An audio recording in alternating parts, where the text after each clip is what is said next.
Muy buenas, en este vídeo vamos a analizar qué le ocurre o qué le puede ocurrir a un haz de luz cuando incide sobre lo que se llama lámina delgada.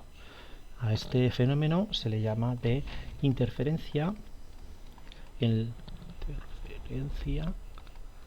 láminas delgadas.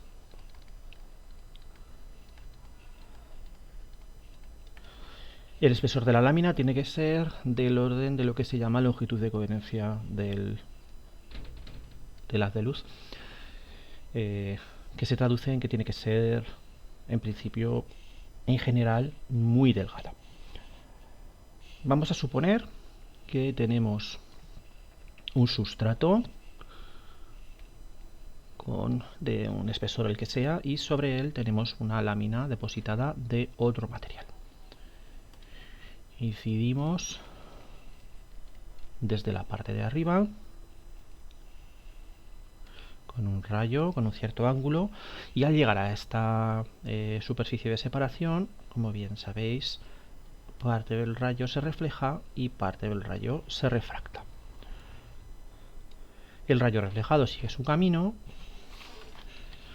y el rayo refractado, al llegar a esta segunda superficie de separación, vuelve a reflejar y vuelve a refractar. Este rayo que se ha reflejado en la segunda cara, aquí volvería a reflejar y refractaría para arriba. Podéis calcular usando la ley de Snell que la dirección en la que sale este segundo rayo es la misma en la cual sale el primer rayo. O sea, los dos rayos aquí salen paralelos. De hecho, si aquí considerásemos esta segunda reflexión, otra vez aquí tendríamos otro rayo paralelo que sale para arriba y así sucesivamente. ¿De acuerdo? Entonces vamos a analizar la diferencia de camino recorrido por este primer rayo y este segundo rayo. Y vamos a aplicar la condición de interferencia constructiva e interferencia destructiva. ¿Qué camino recorre este rayo por dentro del recubrimiento? Si a este espesor le llamamos T y T es muy pequeño, el camino recorrido por este segundo rayo por dentro por dentro del recubrimiento es 2 veces n por t, donde n es el índice de refracción de este medio. A esto se le suele llamar camino óptico.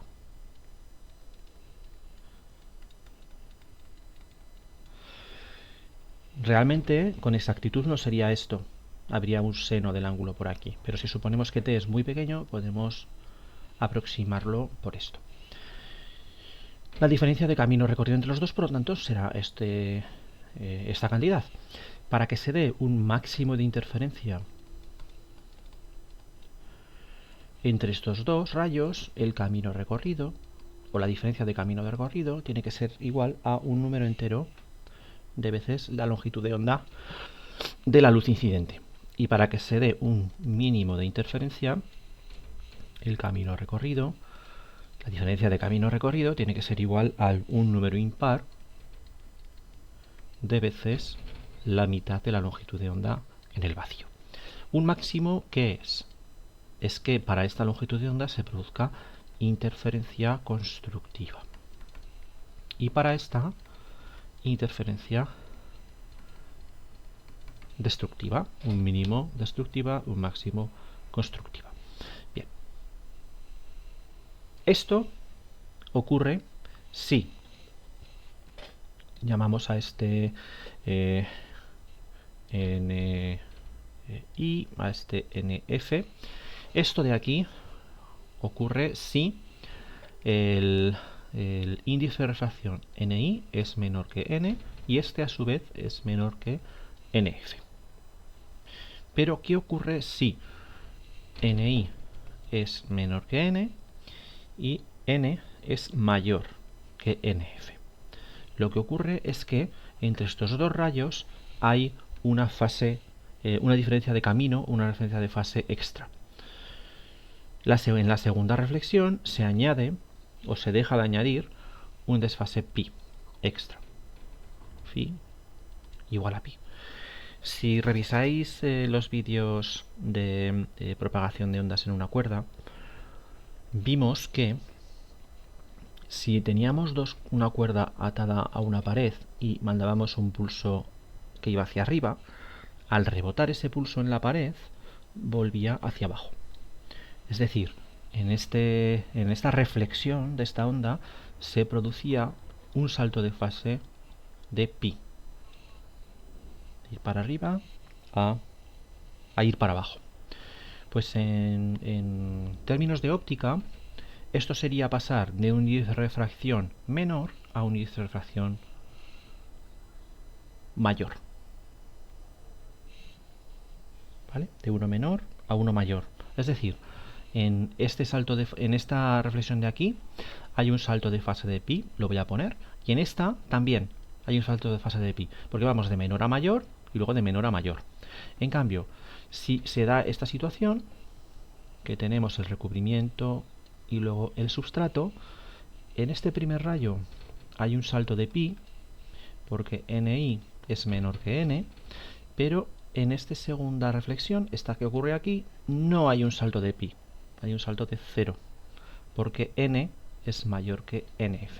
Así que en definitiva entre los dos rayos hay un desfase extra debido a las reflexiones simplemente de pi, y eso hay que añadirlo a este camino óptico de aquí.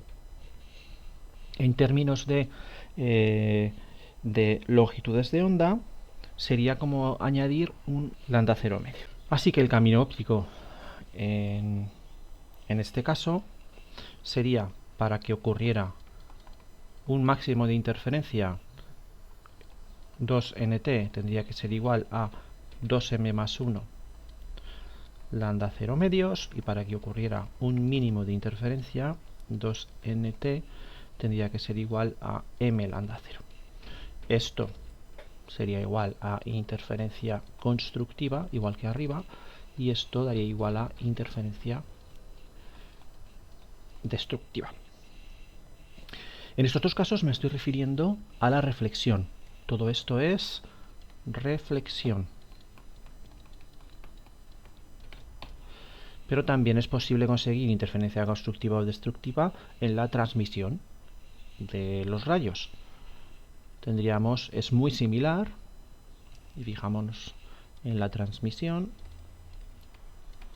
Ese desfase de pi hay que tenerlo en cuenta también. Por ejemplo, imaginemos que tenemos el mismo caso de antes. Llega mi rayo que se refleja. Aquí se transmite y se vuelve a transmitir para abajo. Y aquí se refleja, se vuelve a reflejar y se transmite para abajo. Y ahora tenemos que ver qué ocurre con estos dos rayos de aquí. Ni, N, NF. Vamos a suponer el primer caso. Ni menor que N, menor que NF. En este rayo 1 es totalmente transmitido, no ha ocurrido ninguna reflexión, por lo tanto el salto de fase que le produce al rayo es 0. En este segundo rayo sí que hay una reflexión y va de N a Ni, es decir, va de un índice mayor a un índice menor. Por lo tanto, no hay salto de fase, así que también tenemos 0 aquí. La diferencia de fase entre los dos es 0. Por lo tanto, es el mismo caso que tenemos aquí arriba, el primero de ellos. ¿Vale? Lo vuelvo a copiar si queréis. Máximos para 2nt, esto es lo que es t, igual a m lambda 0, lambda 0 es en el vacío, y mínimos para 2nt igual a 2m más 1 lambda 0 medios. Y si tuviéramos el otro caso,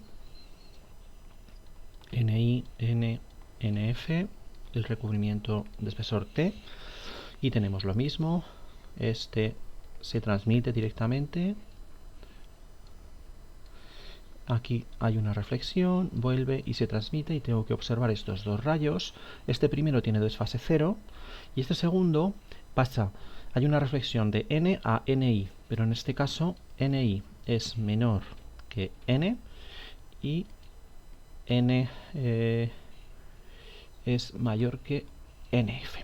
Ni menor que n, por lo tanto va de menor a... perdón, ni sí menor que nf, entonces va de mayor a menor. Tampoco hay salto de fase, 0. Así que también me servirían estas expresiones para el caso en el que se dieran estas relaciones de índice. Pues aquí termina este vídeo, espero que se haya entendido más o menos y nos vemos en un próximo vídeo.